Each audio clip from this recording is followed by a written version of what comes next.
স্বরাষ্ট্রমন্ত্রী যেমনটা বলেছেন যে সংস্কারের বাহানায় যদি নির্বাচনটা হতে দেওয়া না হয়, সে কারণে তারা জুলাই সনদে স্বাক্ষর করেছেন, অনেক কথা বলতে ছিল তারা বলেন নাই। জিনিসটা এখন উল্টে গেছে। বাস্তবতা হলো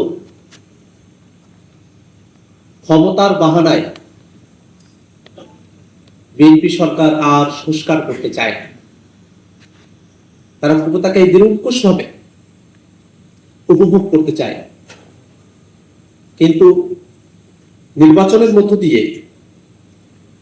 নির্বাচিত প্রতিনিধিত্বের উপরে যে দায়িত্ব অর্পিত হয়, সেটাকে ক্ষমতার দৃষ্টিতে দেখার যে মানসিকতা, সেখান থেকে তারা এখনো বের হয়ে আসতে পারেনি। তারা বারংবার নোট অফ ডিসেন্টের কথা বলছেন, কিন্তু ঐক্যমত্য কমিশনে যখন আমরা আলাপ করেছিলাম, তখন নোট অফ ডিসেন্টের অর্থ এই ছিল যে আমরা মূল সিদ্ধান্তকে মেনে নিলাম, যার একটা ভিন্ন মত আছে তিনি সেই ভিন্ন মতটা উল্লেখ করে রাখলেন, কিন্তু ভিন্ন মতটা, নোট অফ ডিসেন্টটা এখানে মুখ্য বিষয় নয়। এখানে মূল যে সিদ্ধান্ত, যে সিদ্ধান্তে রাজনৈতিক দলগুলো এবং ঐক্যমত্য কমিশন উপনীত হয়েছে, সেটাই এখানে কার্যকর হবে।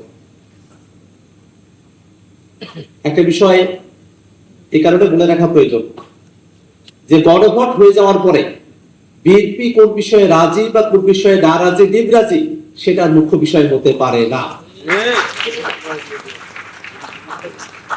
সেই গণভোটের বিষয়গুলোর দিকে একটু তাকিয়ে দেখি। তারা বলছে যে 4টা কোশ্চেনের মধ্যে 3.5টা কোশ্চেনে তাদের আপত্তি নাই, আধাটা কোশ্চেনে তাদের আপত্তি। আমরা আসলে ক্লিয়ার হতে চাই যে গণভোটের কোন আধাটা বিষয়ে আপনাদের আপত্তি ছিল, কারণ গণভোটের প্রশ্নগুলোতে খুবই স্পষ্ট করে বলা ছিল যে একটা উচ্চকক্ষ হবে ভোটের পিয়ার অনুযায়ী, তত্ত্বাবধায়ক সরকার হবে নতুন একটা ফর্মুলা অনুযায়ী, আর সাংবিধানিক প্রতিষ্ঠানগুলোতে নিয়োগ হবে একটা নিরপেক্ষ বডির মধ্য দিয়ে। যে বিষয়গুলোতে আমরা সবাই একমত, এরকম 30টি বিষয় সেখানে উল্লেখ করা ছিল। আর কিছু বিষয় ছিল যেগুলো রাজনৈতিক দলগুলো তাদের ইশতেহার অনুযায়ী সেগুলোকে বাস্তবায়ন করতে পারবে। আমরা বিএনপির সাথে এই ডিবেটটাও করতে চাই আবারও, যে উচ্চকক্ষ যদি ভোটের পিয়ার অনুযায়ী হয়, সেটাতেই কি আপনাদের আপত্তি? তত্ত্বাবধায়ক সরকার যদি নতুন একটা ফর্মুলায় হয়, আপনাদের আপত্তি কি সেই জায়গায়? সাংবিধানিক প্রতিষ্ঠানগুলো সেটা একটা নিরপেক্ষ বডির মধ্য দিয়ে নিয়োগ হবে, আপনাদের আপত্তি কি সেই জায়গায়? সেটা খোলাসা হওয়া প্রয়োজন। মানুষ যখন কোন একটা কাজ নিজে বাধ্য হয়ে করেছে বলে মনে করে, তখন সেই কাজটা বা তার আউটকাম যেটা, সেটাকে তারা নেতিবাচক ধরে নিয়ে এই কথাটা তারা বলে। প্রশ্নটা এখন দাঁড়িয়ে যায়, সংস্কারের বিষয়গুলোকে কি তাহলে বিএনপি দেশ এবং জাতির জন্য নেতিবাচক মনে করে?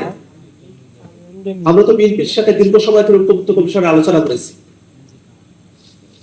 এবং এক একটা দলের এক একটা মত, সবাই মিলে যদি আমরা একমত হতে পারতাম, তাহলে তো গণভোটের প্রশ্ন আসার কথা ছিল না। আমরা সবাই একমত হয়ে যেতাম, ঐক্যমত্য কমিশনের সিদ্ধান্তটাই কার্যকর হয়ে যেত।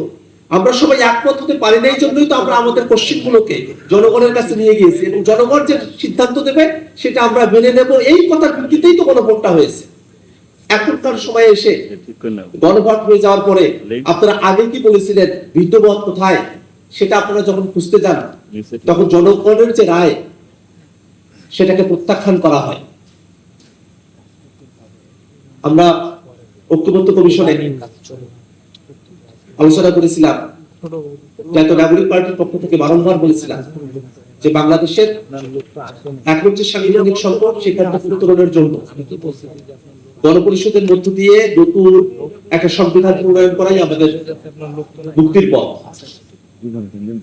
বিএনপি বারংবার বলেছে সংসদের মধ্য দিয়ে এই সংবিধানের বিষয়গুলোকে সুরাহা করতে হবে, এবং যখন দেখা গেল ঐক্যমত্য কমিশনের আলোচনা, সেটা রিপোর্টে যে সংবিধানের সাথে সম্পর্কিত বিষয়গুলো বেসিক স্ট্রাকচারকে ভায়োলেট করে যায়, বিদ্যমান যে বেসিক স্ট্রাকচার তার সঙ্গে সাদৃশ্যপূর্ণ হয় না, আমরা অনেক দূর এগিয়ে যাওয়ার কথা বলছি, তখনই প্রশ্নটা এসেছিল যে শুধু কি সংশোধনের মধ্য দিয়ে সংবিধানের সাথে সম্পর্কিত বিষয়গুলোকে টেকসই করা সম্ভব?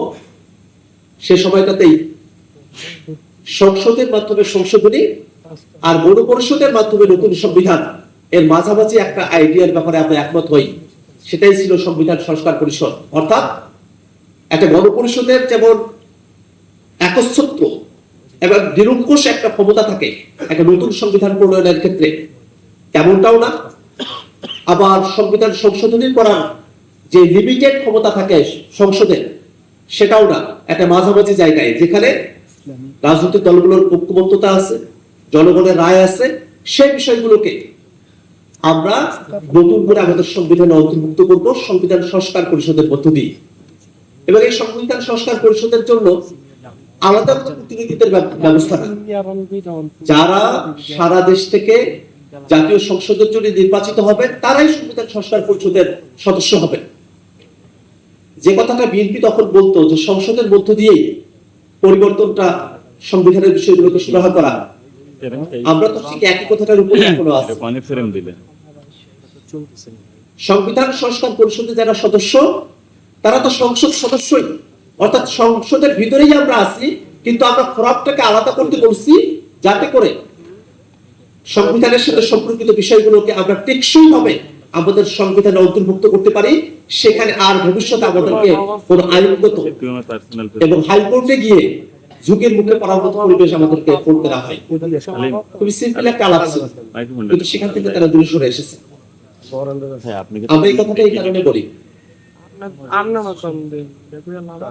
যে ক্ষমতায় আসার আগে নির্বাচনের সময়টাতে আপনারা গণভোটে হ্যাঁ কথা বলেছিলেন, কারণ আপনারা জানতেন যে তখন গণভোটে যদি আপনারা ন্যায়ের পক্ষে অবস্থান নিতেন জনগণ আপনাদের বিপক্ষে চলে যেত।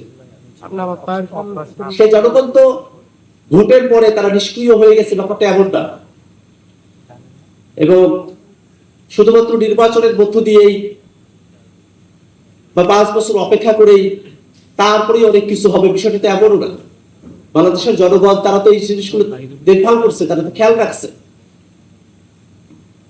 এবং তারা সকলে প্রত্যাশা করছে যে বিএনপি সরকার তারা জনগণের প্রতিকৃত যে ওয়াদা, সে ওয়াদাটা তারা পালন করবে। আমরা যেহেতু আজকে সারাটা দিন আলোচনা করব, সেখানে আমরা এই বিষয়গুলো অবশ্যই জানবো যে এই যে অর্থনৈতিক খাতের দুরবস্থা, সে সময়টাতে একীভূতকরণকৃত 5টা ব্যাংক যারা পুরনো মালিক ছিল তাদের কাছে আবার ফিরিয়ে দিয়ে যাওয়ার একটা আইন করা হয়েছে। এখানে একটা জিনিস খেয়াল করে দেখেন,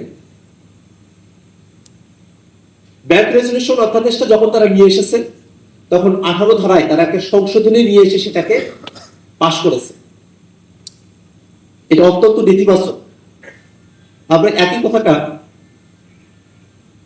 মানবাধিকার কমিশনের ব্যাপারে, দুদকের ব্যাপারে, পুলিশ কমিশনের ব্যাপারে, গুম অধ্যাদেশের ব্যাপারে, সুপ্রিম কোর্ট সচিবালয়ের ব্যাপারে যে অধ্যাদেশগুলো আছে সে ব্যাপারে আমরা তাদেরকে বলেছিলাম।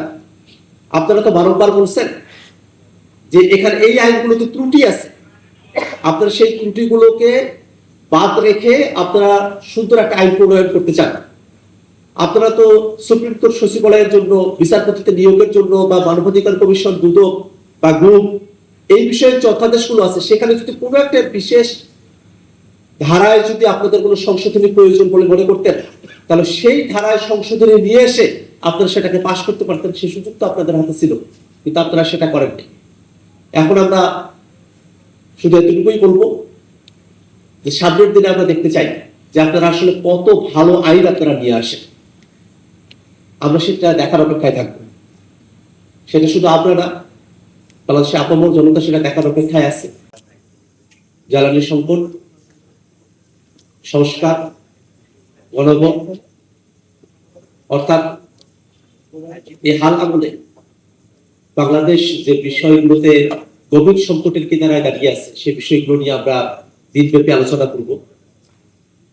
যেহেতু একেবারে শুরুর পর্ব, আমি খুব বেশি সময় কথা বলতে চাই না। একটা বিষয় শুধু জানিয়ে রাখা দরকার মনে করি। আমরা সারা দিনে আলোচনা শুনবো, সে আলোচনায় আপনাদেরকে ধৈর্য সহকারে আলোচনাগুলো শোনা, কন্ট্রিবিউট করা এবং জনতার যে রায়, গণভোটের রায়, তার অন্যথা যেন বাংলাদেশে না হয় সেজন্য সতর্ক থাকার আহ্বান জানিয়ে আপনাদের সকলকে ধন্যবাদ জানিয়ে আজকের একেবারে শুরু সেশনের সমাপ্তি ঘোষণা করছি। ধন্যবাদ। আসসালামু আলাইকুম।